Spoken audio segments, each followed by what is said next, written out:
آله وأصحابه وذريته ومن تبع شريعته إلى يوم المعاد. أما بعد، سبحانك لا علم لنا إلا ما علمتنا إنك أنت العليم الحكيم وتب علينا إنك أنت التواب الرحيم. وقل رب اشرح لي صدري ويسر لي أمري واحلل عقدة من لساني يفقهوا قولي. Ma'asyiral muslimin, jamaah salat zuhur yang Allah muliakan. Pertama, mari kita bersyukur kepada Allah karena masih diberikan kesempatan dalam keadaan sehat melakukan taat kepada Allah, sehingga salat terasa ringan untuk kita semua. Dan ini merupakan nikmat Allah yang wajib kita syukuri. Salawat serta salam kita haturkan kepada baginda Muhammad sallallahu alaihi wasallam. Semoga kita termasuk daripada umatnya yang nantinya mendapatkan syafaat baginda Muhammad sallallahu alaihi wasallam. Ma'asyiral muslimin, jamaah salat zuhur yang Allah muliakan. Sekali lagi kita berada di bulan yang mulia. Tentunya mestinya kita melakukan amalan-amalan mulia. Dan di antara amalan mulia di akhir daripada 10 akhir Ramadan yaitu i'tikaf. I'tikaf. Apa itu i'tikaf? Secara bahasa al-i'tikafu lughatan luzumu syai'i walau syarran. Berdiam diri sekalipun itu melakukan keburukan. Akan tetapi sepakat ulama, bagi sebagian ulama mengatakan la yakunu illa fi khair, enggak boleh kecuali diam dirinya melakukan kebaikan. Itu secara bahasa. Wa syar'an, adapun secara syariat, makhsusun li syakhsin makhsusin fi makanin makhsusin bi niyatin makhsusatin. Diamnya seseorang di suatu tempat dengan niat yang khusus. Diamnya seseorang yang dikhususkan di tempat yang telah dikhususkan dengan niat yang khusus. Maksudnya apa? Laki-laki khusus i'tikafnya di masjid dengan niat khusus i'tikaf.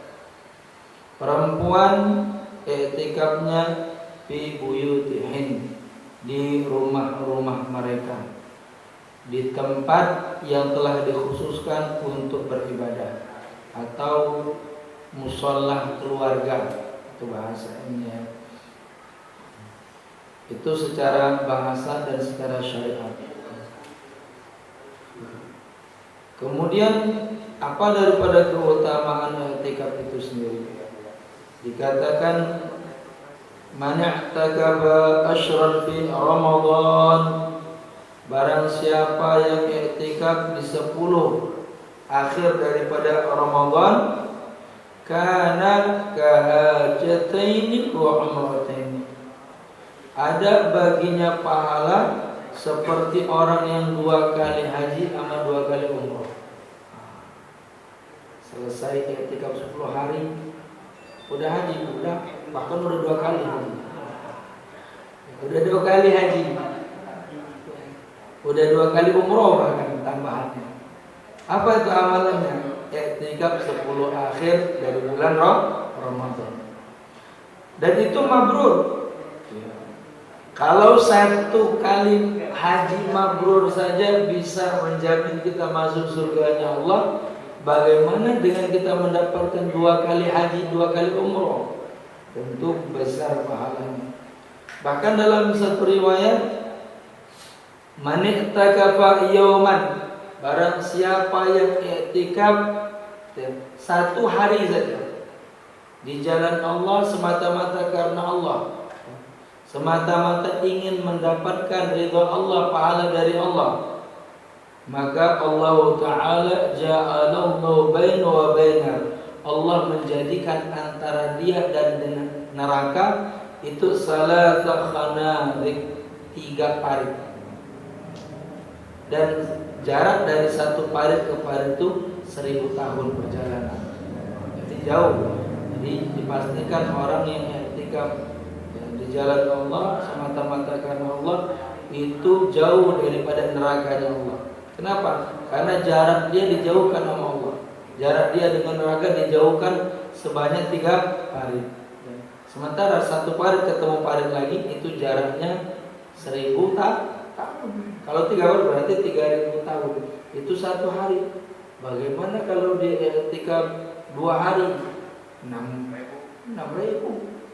Bagaimana kalau dia i'tikafnya 10 ini hari, tambah banyak lagi. Artinya dipastikan orang yang i'tikaf di jalan Allah itu jauh daripada nerakanya Allah. Besar pahalanya. Akan tetapi tentu i'tikaf ini mesti tahu hukumnya. Jangan kita i'tikaf tapi nggak tahu hukumnya. I'tikaf itu dibagi menjadi 4 hukum. Ada i'tikaf wajib, ada i'tikaf sunnah, ada i'tikaf makruh, ada i'tikaf haram. Kapan itu i'tikaf menjadi wajib? Idza nazar. Kalau dia bernazar. Kalau saya tahun depan ketemu sama Ramadan, saya bakal i'tikaf 10 akhir Ramadan. Itu nazar. Wajib itu hukumnya. Utang sama Allah, mesti dia i'tikaf. Dipanjangkan umurnya sama Allah sampai ketemu Ramadan tahun depan. Nyata-nyatanya dia nggak i'tikaf, berarti dia punya hutang sama Allah. Mesti dia penuhi, wajib hukumnya. Kemudian yang kedua sunnah. Ini asal hukum i'tikaf. Asal hukum i'tikaf itu sunnah. Kapan itu? Setiap hari, setiap kapan saja. Khusus di bulan Ramadan, sunnahnya naik level. Sunnah muakkadah. Ya, atau sunnah yang dikuatkan. Ya, kalau di bulan-bulan lain sebelum Ramadan, ya, kita selesai kerja, saya mau duluan ke masjid, ambil wudhu, sholat tahiyatul masjid, ya, terhitung i'tikaf sambil nunggu azan, ya, sambil nunggu azan, terhitung i'tikaf. Khusus di bulan Ramadan, ya, maka hukumnya naik, ya. Bukan cuma sunnah saja, tapi ada tambahannya sunnah muakkadah, sunnah yang dikuatkan, pahalanya mendekati daripada pahala wajib. Ya. Kemudian yang ketiga makruh. Man i'takafu al-i'tikaful mar'ati bi idzni zawjiha idza kanat min zawatil hayati ma'a amnil fitnati. I'tikafnya perempuan dengan seizin suaminya, akan tetapi dia meninggalkan perkara-perkara yang disunahkan sekalipun aman dari fitnah. I'tikaf dia, cuman apa? Urusan rumah nggak beres. Nah, maka bagaimana hukumnya? Makruh. Rumah acak-acakan, dan misalnya apa? Anaknya itu apa, misal kemana-mana nggak tahu. Intinya ini apa yang menjadi tugasnya itu terbengkalai sebab karena dia i'tikaf, maka hukumnya makruh. Yang keempat haram. Ada haram dibarengi dengan tetap sah i'tikafnya, ada haram dibarengi dengan tidak sah i'tikafnya. I'tikaf yang haram dibarengi dengan sah, i'tikaf perempuan tanpa seizin suaminya. Tanpa seizin suaminya. Au bi'izni ma'a khawfil fitnah, atau diizinkan sama suaminya cuman khawatir terjadi fitnah. Maka perempuan enggak diperkenankan i'tikaf di masjid. Nah, diperkenankan, ya. Kecuali kalau masjidnya aman dari fitnah. Misalnya maaf, ini bangunan masjid memang bangunan dikhususkan untuk perempuan, atau katakanlah masjid khusus perempuan. Kalau kita di Timur Tengah dulu ada tulisannya, ini masjid, di samping masjid itu ada bangunan ditulis besar-besar Jami' lin Nisa, masjid khusus untuk perempuan. Dan pintu masuknya juga beda. Ya. Pintu masuknya beda. Kalau misalnya yang laki sebelah ini kanan, yang perempuan sebelah kiri. Jadi nggak ketemu laki perempuan itu. Nah, bagaimana kalau perempuan etikaf aman dari fitnah? Boleh. Tapi itu pun harus izin suaminya. Kalau nggak seizin suaminya, bagaimana? Haram tetap hukumnya. Nah, jadi gitu ya. Jadi perempuan kalau mau etikaf mesti seizin suaminya. Nah, terus bagaimana kalau diizinkan suaminya? Boleh. Ya.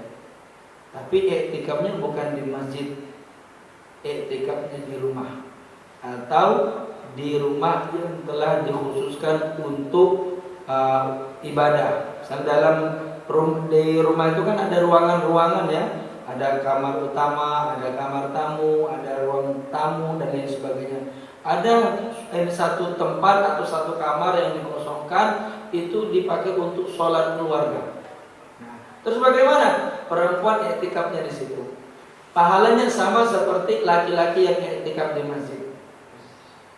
Atau misal kalaupun memang nggak sampai ada ruangan dikhususkan untuk etikaf, setidaknya ada tempat yang dijadikan sering ibadah di situ.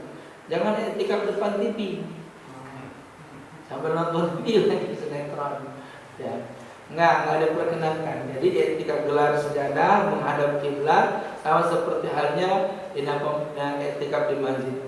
Cuman bedanya perempuan etikaf di rumah di tempat yang dikhususkan untuk ibadah. Nah, kalau laki-laki bagaimana? Laki-laki tidak ada tempat etikaf di rumah kecuali dia etikafnya di masjid. Begitu ya. Itu perbedaan tempat. Ada etikaf dibarengi dengan tidak sah. Ini etikafnya orang junub atau orang haid. Nah, perempuan ya atau laki-laki yang junub nggak boleh etikaf di etikaf. Haram hukumnya dan tidak sah. Terus bagaimana kalau misalnya etikaf di masjid kemudian mimpi basah, junub? Maka sesegera mungkin untuk keluar dari masjid. Kenapa? Karena nggak diperkenankan, haram hukumnya orang dalam keadaan junub, orang dalam keadaan haid berdiam diri di masjid. Itu hukum etikaf. Adapun syarat dan ketentuan etikaf, pertama, ya, etikaf itu syaratnya mesti dalam keadaan suci, mesti dalam keadaan suci. Maksudnya suci minal hadasil akbar, dari hadas besar. Tadi yang sudah diterangkan ya di awal, suci dari junub, suci dari haid, suci dari nifas. Kemudian niat. Ya. Kalau dia diam diri di masjid, cuman gak niat, dia gak dihitung yang etikaf. Ini dua-dua sama diam diri di masjid. Satu, karena kebetulan cuaca di luar panas, ngademlah di masjid. Ya. Yang satu enggak, ngadem di masjid cuma dengan niat etikaf. Yang satu dapat pahala, yang satu enggak dapat pahala. Itu yang membedakan ibadah dengan adah. Ya. Al-ibadatu ma'an niyah wal adatu bi ghairi niyah. Ibadah itu dibarengi dengan niat. Kalau adat itu kebiasaan itu tidak dibarengi dengan niat. Ada orang punya kebiasaan setiap menjelang zuhur dia ke masjid. Berdiam diri di masjid. Ada orang yang setiap menjelang zuhur dia masuk masjid niat etikaf. Baru dia dapat pahala etikaf. Yang tadi yang pertama tadi nggak dapatkan pahala etikaf. Kenapa? Karena cuman berdiam diri saja, nggak dia niat etikaf. Sementara niat itu merupakan daripada syarat etikaf. Kemudian adapun paling sebentarnya etikaf itu tumahnina sholat. Tumahnina sholat ini membaca subhanallah. Masuk masjid, duduk, subhanallah.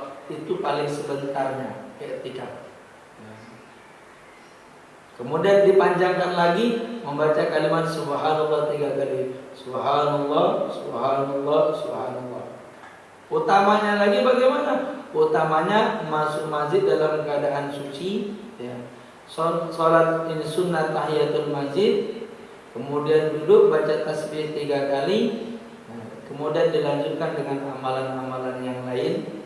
Tapi sebelumnya itu niat dulu i'tikaf. Nah, adapun niat i'tikafnya boleh diikutin. Nawaitu i'tikaf fi hadzal masjid sunnatan lillahi ta'ala. Aku niat i'tikaf di masjid ini sunnah karena Allah Ta'ala. Itu baru dapat niat i'tikaf. Nah, kalau enggak dapat enggak niat, ya enggak dapat pahala. Seperti kita tadi selesai sholat zuhur, duduk sampai sekarang ini, kalau kita dari awal tadi enggak niat i'tikaf, sudah terhitung duduk dalam majelis ilmu aja. Padahal mestinya kita dapatkan banyak pahala. Pertama, pahala duduk dalam majelis ilmu. Kedua, pahala i'tikaf berdiam diri di masjid. Ketiga, pahala menjalin silaturahim. Banyak pahala yang mestinya kita dapatkan. Maka niat ini penting. Bahkan dimasukkan di urutan yang pertama dalam semua kebaikan. Kemudian al-aqlu wal islamu. Nah, adapun sunnah i'tikaf itu diantaranya dilakukan di jami. Dilakukan di jami. Jami itu apa? Di masjid yang digunakan untuk sholat Jumat. Boleh nggak ini apa di musola? I'tikaf di musola boleh nggak? Boleh, boleh, boleh. Atau di langgar musola ya, boleh. Tapi utamanya sunnahnya i'tikaf itu di masjid yang dipakai untuk sholat Jumat atau disebut dengan masjid jami. Kenapa? Biar kalau nanti sholat Jumat nggak mesti keluar lagi, nah, tetap di situ, itu ya. Itu alasannya. Yang kedua, sunnahnya yom kamilan, 1 hari penuh. Nah, maksud 1 hari penuh ini gini. Kalau misalnya masuknya pagi, ya nyampe sore. Kalau masuknya sore, ya nyampe pagi, itu ya. Wal afdalu, dan lebih utama lagi 1 hari 1 malam. Malam nyambung ke siang, jadi gitu. Nah, kita misalnya kerja nih, boleh i'tikafnya malam aja, misalnya. Masuk malam sampai pagi. Atau yang di sini bisa dibilang 12 jam lah katakanlah ya, 12 jam. Kalau misalnya masuk ini jam 4 sore, ya keluar jam 4 pagi. Atau misalnya kalau masuknya ini jam 7 sore, keluarnya jam 7 pagi. Itu lebih utamanya lagi 1 hari 1 malam. Kemudian i'tikaf dalam keadaan puasa. I'tikaf dalam keadaan puasa, ini kita dalam keadaan puasa. Yang utama ini i'tikaf.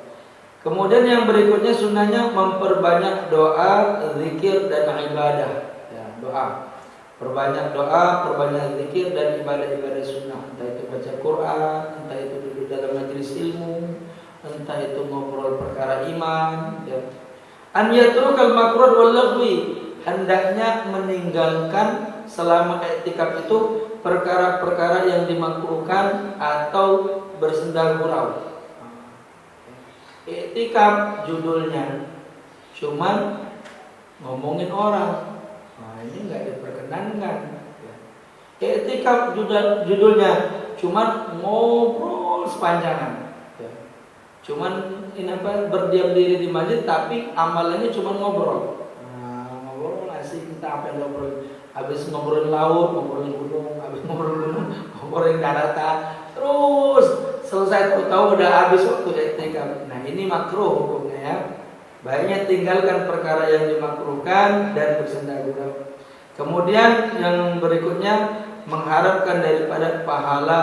Nah, lebih-lebih lagi mengharapkan daripada pahala yang wajib. Maksudnya niat i'tikaf sunnah, tapi diniatkan juga untuk mendapatkan pahala wajib. Nah, itu daripada hukum i'tikaf. Nah, sekali lagi, terkhusus i'tikaf di 10 akhir Ramadan ini sangat dianjurkan. Nah, adapun i'tikafnya mau berapa lama, itu tadi sudah disampaikan. Paling sebenarnya duduk, baca subhanallah, keluar lagi. Itu sudah terhitung i'tikaf. Masuk masjid, duduk, subhanallah, keluar lagi, udah terhitung i'tikaf itu. Nah, cuman pelit aman kayaknya. Masuk sholat dulu tahiyatul masjid ya. Kemudian niat i'tikaf. Baca subhanallah 3 kali. Wala yajuzu tamur. Enggak boleh berjalan-jalan selama i'tikaf. Berjalan-jalan maksudnya jalan sana bolak-balik itu makruh ya. Makruh hukumnya. Itu seputar hukum i'tikaf. Maka bisa disampaikan ini bulan-bulan mulia, amalan yang mulia di antara 10 akhir daripada Ramadan adalah i'tikaf, maka diupayakan untuk i'tikaf. Kalau kita nggak mampu i'tikaf 10 hari full, ya, 10 akhir Ramadan minimal malamnya, malam 10 akhir Ramadan. Kalau memang malam 10 akhir juga nggak bisa, minimal setiap antara sholat ke sholat, misalnya gini, ya, antara maghrib isya atau misalnya antara isya ke subuh, ya, atau misalnya antara zuhur ke asar, minimal kita ambil itu. Kalau memang nggak bisa juga, ya, minimal nunggu sholat, misalnya 10 menit lagi atau 15 menit lagi sholat, saya mau ke masjid lah, niatnya i'tikaf. Jadi gitu ya. Jadi jangan sia-siakan amalan yang baik di 10 akhir Ramadan ini, yaitu i'tikaf. Wallahu a'lam bishawab. Ada pertanyaan? Ya silakan. Ya. Assalamualaikum warahmatullahi wabarakatuh. Waalaikumsalam. Terima kasih Ustaz atas penjelasannya. Kemarin sempat ada kajian juga. Ketika yang pertama tentang i'tikaf itu yang lebih spesifik adalah mengenai wanita dan i'tikaf. Iya.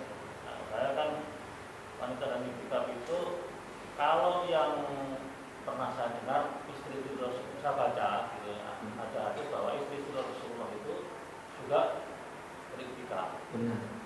Itu artinya itu saya klarifikasi kepada Ustaz, saya pernah ada riwayat tentang itu. Yang pertama. Yang kedua, kalau saya bahwa wanita yang bersuami itu bersuami harus minta izin kepada suaminya kalau beriktikaf. Saya kira bukan hanya beriktikaf, wanita keluar rumah pun juga harus suami. Artinya itu memang syarat dan mutlak. Nah, tapi saya juga tadi dengar bahwa hukum awal i'tikaf itu adalah sunnah, bahkan bisa menjadi haram kan ketika, tapi hukum dasarnya kan sunnah. Jadi yang kalau misalnya maaf ada janda misalnya, dia izin kepada siapa? Misalnya mau izin dari pertanyaan saya. Ya, artinya apa yang ya maaf kalau kasus yang saya baca itu bahkan istri-istri Rasulullah juga beriktikaf pasca Rasulullah meninggal. Jadi waktu waktu istri-istri Nabi menjadi janda, beliau juga iktikaf. Mohon saya konfirmasi. Terima kasih. Bismillahirrahmanirrahim. I'tikaf dikatakan yasihul i'tikaf lil mar'ati faqad idza ayyanat makanan fi baitiha wa huwa mu'tamad mazhab Imam Abu Hanifah. Jadi disahkan i'tikafnya perempuan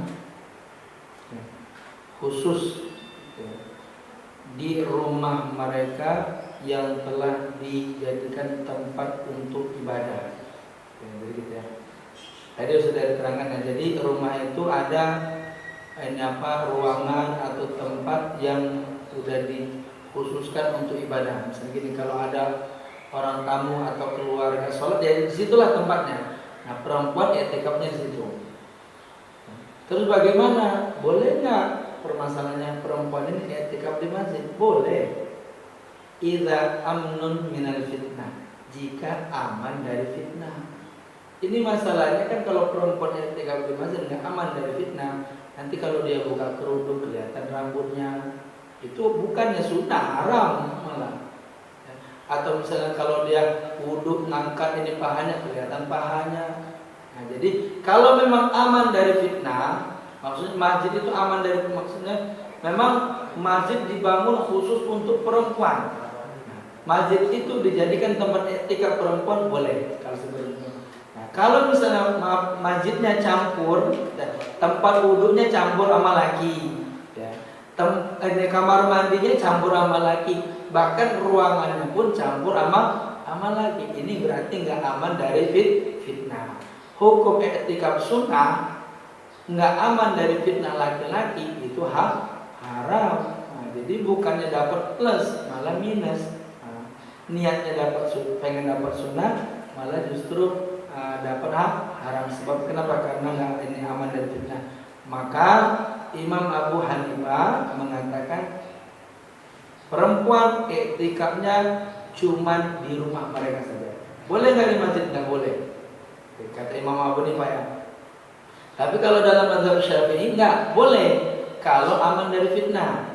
Maka ini apa? Kalau diambil dari hadis baginda Muhammad SAW, istrinya Rasul i'tikaf setelah wafatnya Rasul, mereka beriktikaf juga, iya benar. Tapi masjidnya itu masjid di Timur Tengah itu masjid itu misah. Jadi masjid laki ya masjid laki, masjid perempuan ya masjid perempuan. Kalaupun memang ada yang satu bangunan, misalnya gini, dia tetap sekat benar, nggak ada celah ini laki-laki untuk ke tempat itu.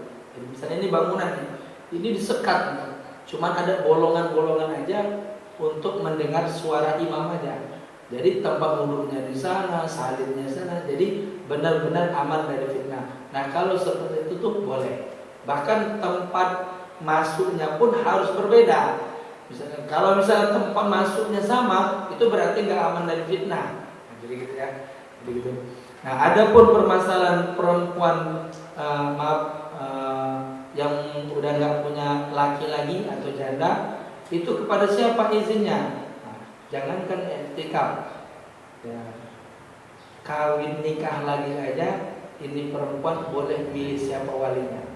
Nah, jadi ya, boleh milih siapa walinya, apalagi i'tikaf. Nah, jadi intinya dia nggak perlu minta izin lagi. Ya. Kenapa? Untuk menunjuk walinya, misalnya dia menikah lagi nih. Nah, kalau gadis kan walinya mesti orang tuanya. Kalau dia sudah janda bagaimana? Nggak mesti. Dia boleh tunjuk siapa yang mau jadi walinya. Ya, jadi gitu ya. Itu perbedaannya. Apalagi kalau dia i'tikafnya nggak mesti ya. Jadi gitu. Nah, kalau mau minta izin ini dia nggak perlu minta izin lagi. Ada lagi? Sudah ya. Konkretnya kalau di masjid ini boleh nggak? Kalau masjid ini nggak boleh. Kalau i'tikafnya yaum, seharian. Kalau cuma nunggu sholat boleh. Ya. Kalau seharian ngobrol di bawah itu. I'tikaf judulnya, banyak kan kejadian itu. Nah, bujang gadis i'tikaf. Bukan i'tikaf, pacaran di malam masjid. Bahaya, auzubillah. Judulnya i'tikaf, cuman ternyata pacaran dalam masjid. Ini namanya agama maksiat dibalut agama. Jangan ya. Judulnya nyore, puasa nyore, cuman goncengan lagi perempuan, bukan mahram, itu nggak boleh. Jadi gitu ya. Kalau masjid ini konkretnya nggak boleh. Kenapa? Nggak aman dari fitnah. Kan kalau seharian ya, cuman kalau untuk nunggu sholat, ya, maka boleh. Gitu ya. Allah a'lam bishawab. Ada lagi? Sudah ya? Kita cukupkan kafaratul majlis. Subhanallah bihamdi, subhanallah bihamdika, asyhadu an la ilaha illa anta astaghfiruka wa atubu ilaik. Mudah-mudahan duduknya kita dalam majelis ilmu ini Allah Ta'ala jadikan pahala bagi kita, ampunan atas dosa-dosa kita, Allah mudahkan setiap urusan kita, Allah kabulkan setiap hajat kita, Allah kumpulkan di dunia bersama orang-orang saleh, Allah kumpulkan di akhirat bersama para dedek Allah di surganya Allah. Amin ya rabbal